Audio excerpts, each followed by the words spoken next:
e 44 minutos pelo horário de Brasília. Nosso assunto agora é sobre produtividade e equilíbrio do solo. Existe uma técnica japonesa que foi introduzida aqui no Brasil lá nos anos 90, bem no início, e que começou a gerar bons resultados para a agricultura do país desde que chegou até aqui. Para falar sobre esse assunto, a gente vai conversar com o engenheiro agrônomo Sérgio Kendi, ele que está aí sempre por dentro, né, de todas as atualizações, está aqui na tela já junto comigo. Sérgio, muito bom dia para você, seja bem-vindo ao canal do Boi. Eu já começo te perguntando que técnica é essa que está garantindo esses resultados. Bom dia. Bom dia a todos. Essa técnica tem origem japonesa. Ela foi utilizada há muitos anos atrás, há séculos atrás, na verdade, pelos agricultores japoneses. E isso nós trouxemos para o Brasil no final da década de 80 e desenvolvemos, né, adaptamos isso para as condições brasileiras. Ela, na realidade, ela é um misto de fermentadores, de fermentação, e por meio desses conjunto, né, de fermentadores, eles promovem uma fermentação, uma decomposição adequada da matéria orgânica no solo, de forma que isso seja aproveitado de maneira mais eficaz pelos micro-organismos naturais dos solos, né? Basicamente é essa a tecnologia que nós trazemos aqui. Como que ela foi recebida aqui no Brasil? Já dá para mensurar os resultados que essa técnica trouxe?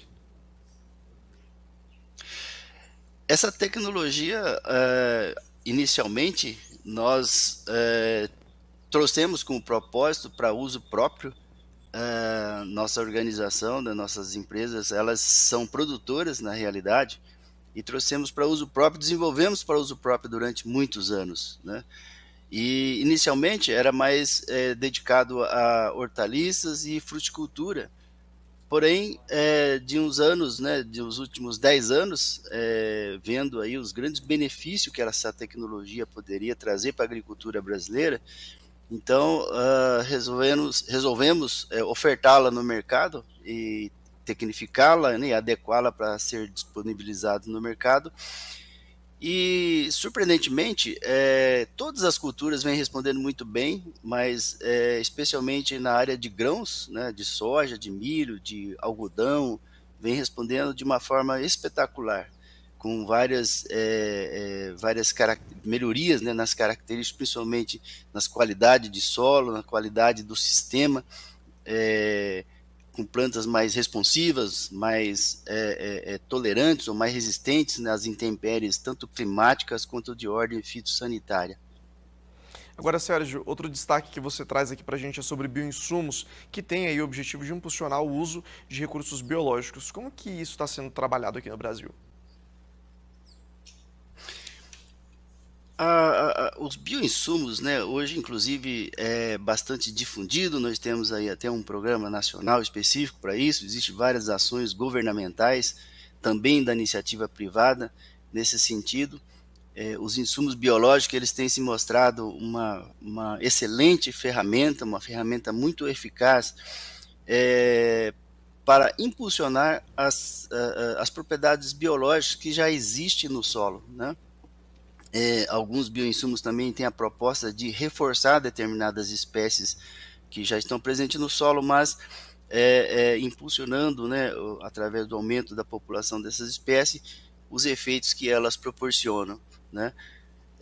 Mas de maneira geral, os bioinsumos, elas promovem um aproveitamento, vamos dizer assim, né, mais eficaz de todos os recursos biológicos que existem dentro do solo, nessa relação solo-planta, em especial nessa zona de interface entre a raiz e as plantas, né? Ali, para que a nutrição, a captação de nutrientes, captação de água, para o crescimento radicular, para que tudo isso ocorra de forma saudável e se desenvolva adequadamente, é necessário uma série de condições que sejam favoráveis, né? E a biológica é uma das principais, né? Então, essa assim, é essencialmente a função que exerce os bioinsumos. É um desafio melhorar esse relacionamento, né, entre o aprimoramento da qualidade do solo, né, com os bioinsumos. Como que vocês trabalham isso para trazer essas melhoras para o setor? De fato, nós vimos ao longo de séculos, né, ou de décadas, com uma cultura de que nós podemos manusear o solo, né, nas suas propriedades físicas, químicas e até mesmo biológicas, né? Então, hoje ainda talvez isso interfere um pouquinho nessa boa relação do uso de biológicos na agricultura. Sempre quando nós recorremos a um insumos, ele tem um sentido mais de controlar, não é? De controlar uma população de patógenos, de praga, ou conduzir nutrientes para as plantas, né? Na forma de fertilizantes. Atualmente, nós todos, né, da área da agronomia, vemos percebendo que essa condição do solo como um todo, né, o ambiente solo, ele precisa estar de uma forma bastante equilibrada, né? Então, a visão do biológico, ele não pode ser um mero substituto dos insumos químicos de controle ou de fertilização, né? Mas sim uma ferramenta muito potente para fazer com que todas as propriedades funcionais naturais do solo, né, de armazenar e servir água às plantas, de armazenar e servir nutriente às plantas, né, de acolhê-las, de protegê-las, enfim, tudo isso já é algo inerente, né, à natureza, e os insumos biológicos têm essencialmente essa capacidade de fazer manifestar toda essa potência. Agora, Sérgio, a respeito ainda dos bioinsumos, qualquer cultura pode fazer o uso deles ou tem alguma restrição? Como que funciona isso na prática? Essencialmente, a relação, né, solo e planta, ela é muito parecida entre todas as espécies, né? Algumas requerem condições um pouco diferentes uma das outras, em função de sua origem, mas naturalmente essa relação solo-planta é muito parecida entre a espécie vegetal, né, em todas as espécies vegetais. Então, uma biotecnologia mais focada, né, a melhoria do solo, a regeneração das funções naturais do solo, como é a proposta que nós temos aqui com o Bokashi, ele independe da cultura, independe da planta, né? Bom, em um momento de crise hídrica, ele também pode ser uma boa alternativa, né? A gente tem, a exemplo, o Rio Grande do Sul, que passou por uma severa estiagem durante esse período de safra, né, de produção. Mato Grosso do Sul também sofreu bastante com isso, Paraná, Santa Catarina, regiões que consideravelmente até têm um pouco mais de chuva, não enfrentavam problemas tão significantes quanto a questão da estiagem. E agora a gente já encontra esse cenário de crise hídrica, principalmente nessas regiões. É aí que o bioinsumo entra também como uma alternativa muito vantajosa, né? Exatamente, exatamente. Né? Essas condições, essas oscilações climáticas, vamos dizer assim, né? Elas vieram para ficar, né? Todos os cientistas, meteorologistas já estão alertando, né? Isso veio para ficar. Nós é que temos, né? Nós é que temos que nos adaptar, uma vez que boa parte disso foi provocado por nós mesmos, né? E nessa relação, né, dessa eficiência hídrica, né, nessa eficiência de você ter a água na quantidade e no momento exato, é algo que a natureza do solo em si, ela consegue administrar isso quando tem uma planta sobre ela, né? É uma relação muito íntima ali entre o solo e a planta. E essa propriedade natural, né, essa propriedade funcional do solo, ela depende de vários fatores, né? E a biológica é um dos grandes fatores, com certeza, mas todo o manejo aplicado, todos os cuidados ao solo, o aporte adequado, né, de matéria orgânica na qualidade adequada, tudo isso é extremamente importante para conferir a essa relação solo-planta na questão hídrica uma eficiência melhor, né? Então, os bioinsumos têm um papel fundamental neste momento, talvez não só apenas, né, para melhorar essas propriedades em si, mas para trazer aos agricultores a reflexão, né, sobre a existência da biologia no contexto do solo, né, que até então era mais a parte química e física, com um certo detrimento em relação à fração biológica, né? Eu acredito que os agricultores que estão se conscientizando da importância, né, da relevância do papel da biologia no solo, são os que mais vão ter condições e mais oportunidade de sobreviver, né, a essas oscilações climáticas. Senhores, de você que trabalha há tanto tempo com isso, né, engenheiro agrônomo, vem desenvolvendo e trabalhando com essas técnicas, traz agora, falando um pouco do bioinsumo aqui para a gente também, consegue notar uma mudança no perfil e no comportamento do agricultor, ou ainda é muito recente para a gente dizer que essa mudança está acontecendo?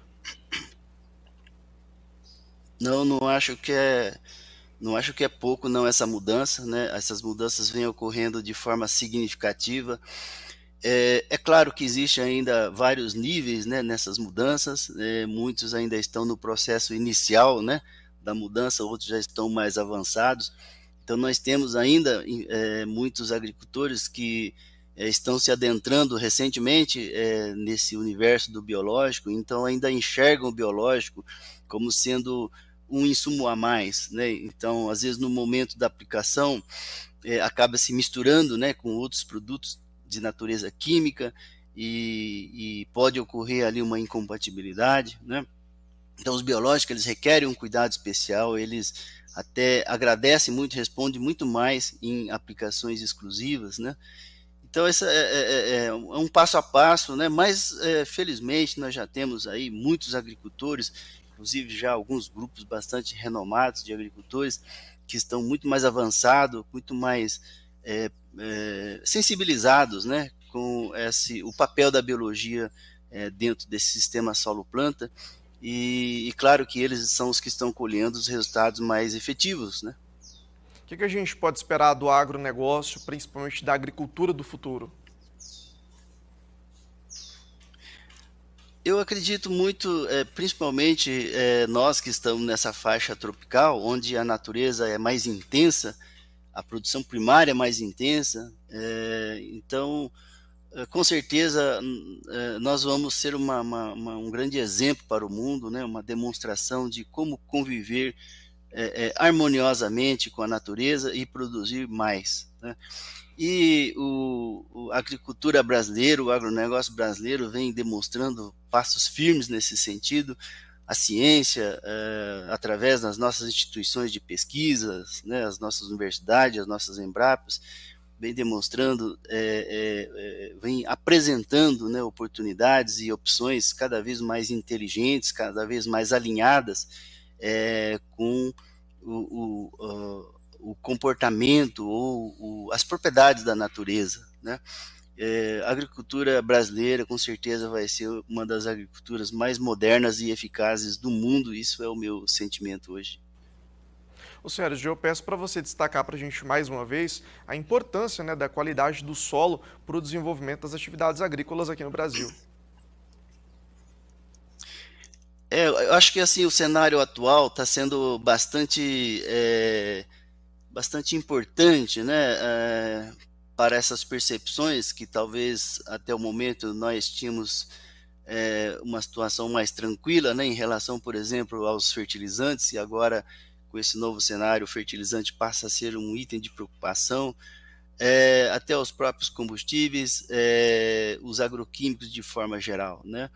E somado a isso também essas condições da pandemia e também das oscilações climáticas. Então tudo isso demonstra que cada vez mais o agricultor vai ter que se alinhar com a natureza, ele vai ter que ter a natureza como um grande professor, né, mostrando a ele a necessidade de regenerar certos processos, certas etapas, né, dentro da sua propriedade, na gestão, né, dos seus recursos naturais, na gestão do seu solo principalmente, de forma que ela venha a ser mais resiliente e trazer mais estabilidade nos resultados produtivos, né? Além de termos que estudar muito, temos que contar muito com a ciência, mas nós agricultores precisamos ter uma reflexão muito forte a respeito dessa relação solo-planta, que é algo que, né, já existe há 500 milhões de anos e que nós vimos interferindo de uma forma bastante egoística, né, de uma forma bastante, num olhar bastante de interesses próprios. Mas elas já se entendem, né, o solo e a planta já se entendem há muitos anos e nós temos que aprender com isso, né? Eu acho que essa vai ser assim a grande lição para o século XXI agora no que tange a agricultura.